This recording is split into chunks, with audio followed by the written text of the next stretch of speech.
La entrevista a la carta, en diálogo directo con los protagonistas de los hechos. Nos acompaña a esta hora Fernando Carrión, especialista en temas de movilidad de la Flaxo. Fernando, ¿cómo está? Muy buenas tardes. Buenas tardes, Gisela. Un gusto saludarle y obviamente a toda la audiencia.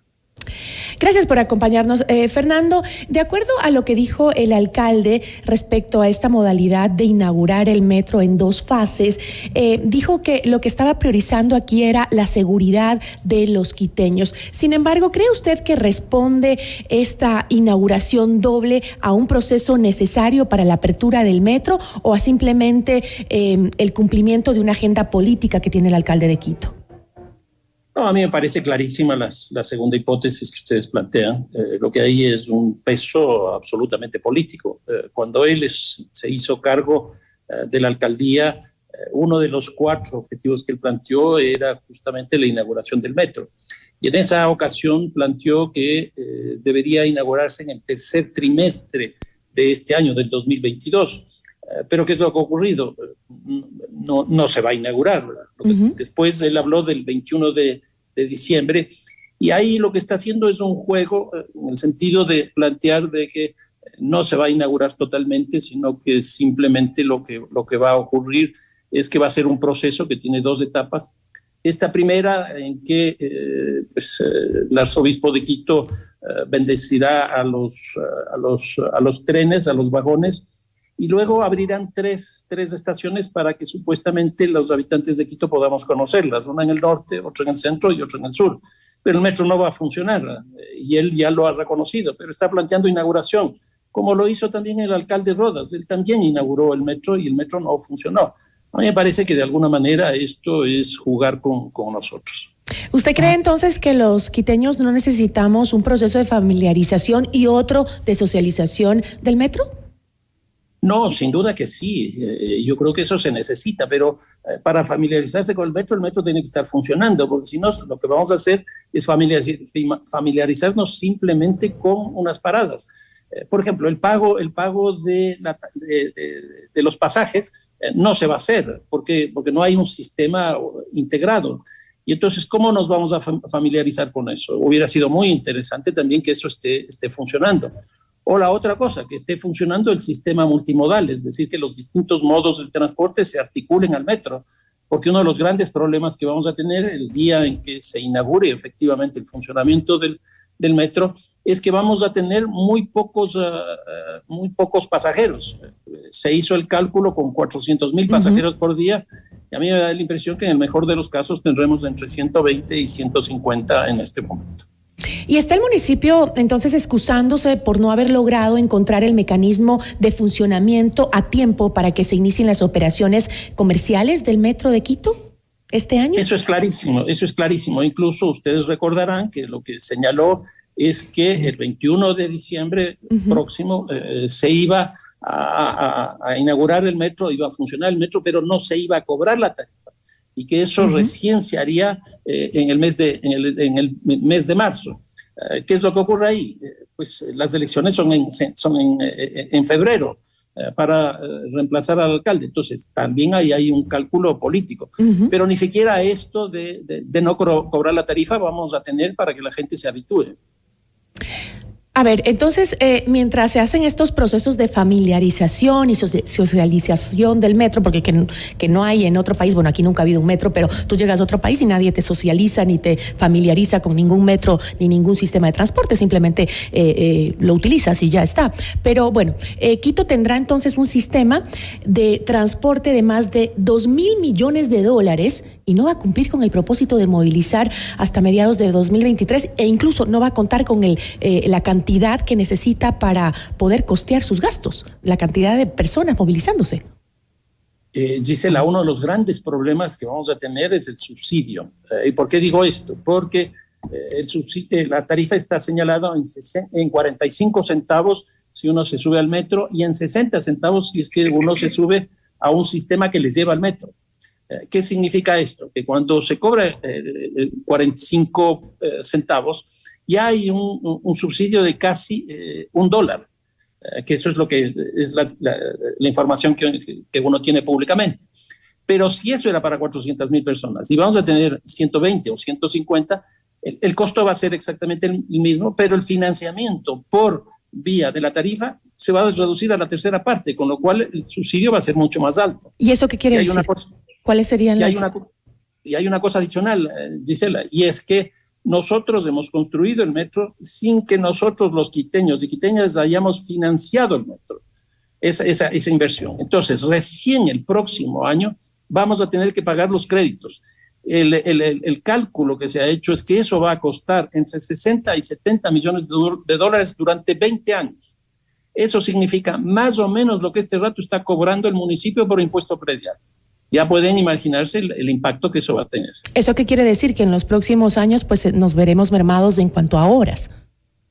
Sin duda, porque si nosotros sumamos, por ejemplo, el financiamiento del crédito, 60 millones para ponerlo de forma conservadora, 21 millones de dólares, que es lo que cuesta por año este sistema, este modelo de gestión que se contrató con Medellín y con Francia. 21 millones de dólares, ya estamos en 81.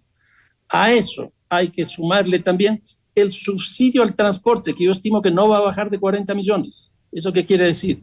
Que estamos hablando ya de 120 millones de dólares que el municipio va a tener que sacar de algún lado. Y yo creo que ahí... ¿De los impuestos a los ciudadanos?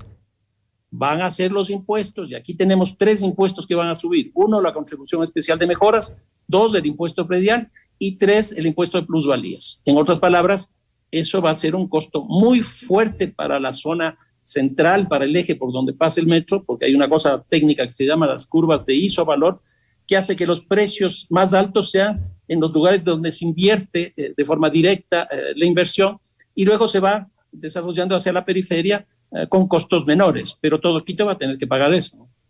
Ahora, después de todo esto, si es que realmente logra iniciar su funcionamiento el Metro de Quito a mediados de 2023, como lo acaban de anunciar, ¿cree que este sea realmente el sistema de movilidad que le sirve a la capital hoy en día? ¿O lo ya que no yo es suficiente? creo, y esa ha sido mi tesis, hay que urbanizar el metro. ¿Qué significa urbanizar el metro? Por un lado, ver la posibilidad de que las paradas tengan un vínculo con el sistema vial. En otras palabras, hay que construir vías. En segundo lugar, hay que articular los distintos modos de transporte con el metro para que tengamos más pasajeros y para que puedan ser la espina dorsal del sistema de movilidad.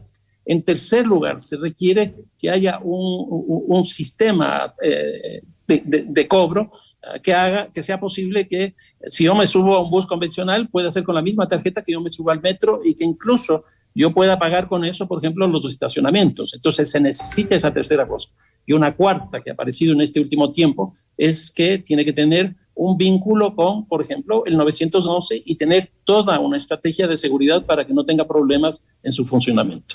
Ese era otro tema, el de la seguridad también, que preocupaba incluso a algunos que estaban trabajando en el tema de la mesa del metro de Quito, la comisión encargada del metro. Había mucha preocupación al respecto. Si la seguridad de los sistemas de transporte exterior, la inseguridad de los sistemas de transporte exterior que vemos ahora continúa siendo un problema para la ciudadanía, ¿existe realmente la posibilidad de que miembros de la Policía Nacional, que ahora se han anunciado que son 380 efectivos de la policía que van a resguardar las estaciones, o por lo menos la situación en el interior del metro, va eso a tener efecto si afuera ni siquiera podemos controlar la seguridad en el transporte público? En el caso de los metros existen 2 tipos de problemas que podrían ocurrir alrededor del tema de la inseguridad. Uno, son los típicos delitos que se cometen donde hay concentración de población, y en esto el transporte es clave. Esto es robos y hurtos, robos de celulares, robos de joyas, robos de carteras, etcétera. Acoso sexual también en el transporte público. Ese es el segundo. Todo el tema, por ejemplo, de violencia de género, que eso tiene una característica muy fuerte que ha llevado, por ejemplo, en algunas ciudades, como pongamos el caso de Ciudad de México, donde hay vagones exclusivamente para las mujeres. Y en tercer lugar, también en muchos de los sistemas de tipo metro, lo que hay son suicidios. Y entonces se tiene que tener, en definitiva, una propuesta para que estos tres tipos de delitos no se cometan en su interior. Han sido 10 años que hemos esperado porque esta hora entre en funcionamiento en la capital. Ahora, ¿por qué? ¿Cuáles han sido los problemas que usted considera detrás de todo lo que se ha hecho para que hoy en día no podamos funcionar con un metro y con adecuaciones que deberíamos tener ya para que la vida, tanto en la superficie como en el interior del metro, se dé con normalidad? Son 10 años. ¿Por qué no pudimos lograrlo? Gisela, son 13 años. 13 Esto años, empezó es verdad. en el 2010. Y ahí ya hubo problemas con el diseño, porque el diseño que se contrató con Metro Madrid fue un diseño de características tipo zigzag, que no va de forma lineal recta. Y aquí el problema fueron las paradas. Por ejemplo, la parada de San Francisco, que no está en el centro del centro histórico, sino está en la periferia del centro histórico. Y aquí lo que vamos a tener es un problema peatonal de exceso de gente que camine por las calles porque tiene que irse desde la periferia al centro. Lo mismo va a pasar, por ejemplo, en el caso de la parada de la Universidad Central, porque no se consideró que al otro lado, exactamente al otro lado, existen 4 universidades que tienen más o menos la misma población que tiene la Universidad Central. Entonces, desde ahí empezó. Ahí se hizo un presupuesto de $1.500 millones. El presidente Correa en aquella época dijo que él financiaba la mitad, pero el rato que se hace el concurso, la licitación, la empresa que gana, que es Acciona Odebrecht, hace el presupuesto, la propuesta de costos más baja, que son $2.006 millones. Esto significa que se incrementó en más del 30%, porque el cálculo fue mal hecho. Y luego, bueno, vinieron los problemas de discusión respecto de el modelo de gestión. Ahí hubo 3 opciones que se discutieron y las 3 empezaron a operar. Una que era manejada directamente por el municipio, una segunda que era mixta, entre municipio y privada, y esta tercera que es la que hoy día tiene vigencia. ¿Qué es lo que ha pasado en este tiempo? Hemos tenido 4 alcaldes y hemos tenido 9 gerentes de la empresa. Es una cosa francamente absurda. Es de locos, de verdad. Y una obra tan importante y tan necesaria para la capital. Ahora, con todo esto que usted nos cuenta y nos pone en evidencia, ¿qué consideraciones podría planificarse en este momento en el tema urbanístico, digamos, para tomar en cuenta y que cuando ya entre en funcionamiento, ahora que todavía tenemos algunos mesecitos más, pues se logre adecuar ese tipo de paradas para que la gente no genere tumultos al entrar en ciertas horas como la que usted mencionó, la de la Universidad Central? A ver, yo creo que en términos económicos, que ese va a ser un problema muy complejo a partir del próximo año, yo creo que la única alternativa que queda para manejar relativamente bien es tomarle la palabra al actual presidente Guillermo Lasso, que ofreció en campaña ayudar en el financiamiento. A mí me parece que esa es la única salida, porque que esto pague la ciudadanía me parece muy difícil, me parece francamente difícil en la situación económica que estamos, y además eso va a generar una contracción económica en las actividades comerciales productivas de la ciudad. Y lo ratificó también ahora en Fiestas de Quito, ¿no? Lo del aporte al Metro de Quito. Exactamente. Y ya en términos urbanos, yo lo que creo es que aquí tienen que trabajar absolutamente vinculados la empresa del metro con la Secretaría de Movilidad, que ese es el otro problema. La concepción que se tuvo del metro fue al margen de la ciudad, fue hecho básicamente por ingenieros del transporte, y no es que tenga nada que ver contra ese gremio tan importante, pero eso no implica tener una visión urbana, y me parece que el metro no tiene una visión urbana. Entonces hay que tratar de dotarle, de urbanizarle al metro, y eso implica trabajar con vialidad, trabajar con el sistema tarifario, y trabajar principalmente con los distintos modos de transporte. Pero eso también implica más recursos, Fernando, recursos que ya no hay. Ya no hay, porque cuando uno ve que el presupuesto actual del municipio de Quito, es decir, del 2022, que supongo tendrá que ser distinto al del 2023. Será menor el del 2023, porque aquí han utilizado solo el 50%, creo, del presupuesto. Esa es la otra cosa. Sí, la capacidad de gasto del municipio es bajísima, es del 47% exactamente. Y entonces eso hace que el 53% pues tenga que gastarse. Y aquí hay una cuestión adicional. una buena cantidad de eso es gasto corriente. Entonces prácticamente no se ha invertido en la ciudad de Quito, sino se ha pagado gasto corriente, es decir, sueldos, porque tenemos en el caso del municipio de Quito entre 22 y 23 mil trabajadores, mientras Guayaquil no llega a 4.000. Es decir, estamos soñando simplemente, Fernando, acá nosotros, de que se tiene que adecuar urbanísticamente para que funcione el metro. Todo lo que estamos diciendo es simplemente soñar, porque no hay presupuesto, porque si es que este año no se utilizó el presupuesto, el próximo año va a ser menor. Si no va a haber, ni siquiera, solo va a haber para gasto corriente, no para obras, imagínense, una ayudita para el metro y para las situaciones que vamos a tener cuando se lo ponga en funcionamiento, va a ser imposible. Y una cosa adicional, Gisela, el municipio tiene 12 empresas, de las cuales una sola de esas 12 se autofinancia, que es la empresa de agua potable y alcantarillado. Las otras tienen subsidios que el propio municipio les entrega. En otras palabras, el cobro por las tasas no están financiando a estas otras empresas, que ese es un costo adicional. Y entonces yo veo francamente un problema estructural en términos presupuestarios y en términos del modelo de gestión.